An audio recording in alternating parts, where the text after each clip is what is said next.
Dengue জ্বর এখন মানুষের কাছে এক আতঙ্কের নাম। ক্রমেই মৃত্যু ঝুঁকি বাড়ায় এটি বর্তমানে এক ভয়াবহ রূপ ধারণ করেছে। একসময় বর্ষাকালে ডেঙ্গুর প্রাদুর্ভাব দেখা দিলেও এখন মৌসুমের কোনো বাজ বিচার নেই। বছরের যে কোনো সময় হতে পারে ডেঙ্গু। তাই ডেঙ্গু মোকাবেলার উপায় নিয়ে রয়েছে নানা জনের নানান প্রশ্ন। আসলে ডেঙ্গু কি কোনো ভ্যাকসিন বা টিকা আছে? বাংলাদেশে এই টিকার ব্যবহার হচ্ছে না কেন? ডেঙ্গুর টিকা নিয়ে কি বলছেন বিশেষজ্ঞরা? এই নিয়ে বিস্তারিত থাকছে প্রতিবেদনে।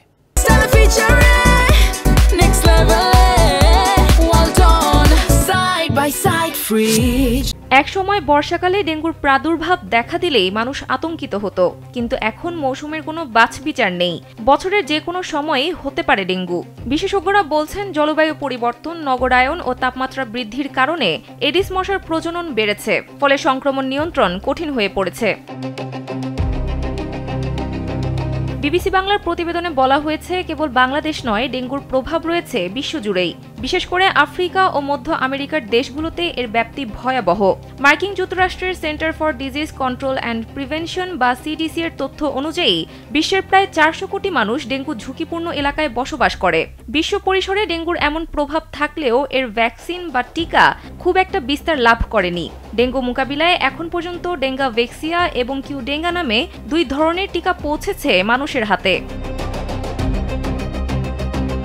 প্রতিবেদনে আরও বলা হয়েছে, ফ্রান্সের বহুজাতিক ফার্মাসিউটিক্যাল প্রতিষ্ঠান সানোফি অ্যাভেন্টিজের ডেঙ্গু টিকা ডেঙ্গাভেক্সিয়ার অনুমোদন দিয়েছে বেশ কয়েকটি দেশ। এছাড়া 2023 সালে জাপানের তাকেদা ফার্মাসিউটিক্যালসের ডেঙ্গু টিকা কিউডেঙ্গার অনুমোদন দিয়েছে বিশ্ব স্বাস্থ্য সংস্থা। 2 ডোজের এই টিকা শুধুমাত্র 6 থেকে 16 বছর বয়সীদের জন্য অনুমোদন দেওয়া হয়। ডেঙ্গু প্রতিরোধে বিজ্ঞানীরা যেমন টিকার ব্যবহারের কথা বলছেন, তেমন জনস্বাস্থ্য বিশেষজ্ঞরা সচেতনতার উপর জোর দিচ্ছেন। অধ্যাপক মোশতাক হোসেনের মতে, বয়সসীমা, পার্শ্ব প্রতিক্রিয়া ও পূর্বে ডেঙ্গু সংক্রমণের শর্তের কারণে এগুলো সবার জন্য উপযোগী নয়। এ কারণেই বাংলাদেশ এখনও এসব টিকা ব্যবহারের অনুমতি দেয়নি। অধ্যাপক কবিরুল বাশার বিবিসি বাংলাকে বলেন, ডেঙ্গু টিকা অনুমোদনের আগে রোগটিকে মহামারী ঘোষণা করতে হবে, কিন্তু এতে সরকারের ভাবমূর্তি ক্ষুণ্ণ হতে পারে, ফলে সিদ্ধান্ত নিতে দেরি হচ্ছে। তার মতে, জনগণের সচেতনতা বাড়ানোই সবচেয়ে কার্যকর পদ্ধতি।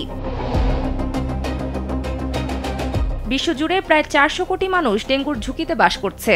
তাই টিকা উন্নয়নের পাশাপাশি মশার বংশবিস্তার রোধ, পরিবেশ পরিষ্কার রাখা ও পানি জমতে না দেওয়া, এই সাধারণ অভ্যাসগুলোই ডেঙ্গু প্রতিরোধে বড় ভূমিকা রাখতে পারে। সানজিদা ইসলাম, কালবেলা।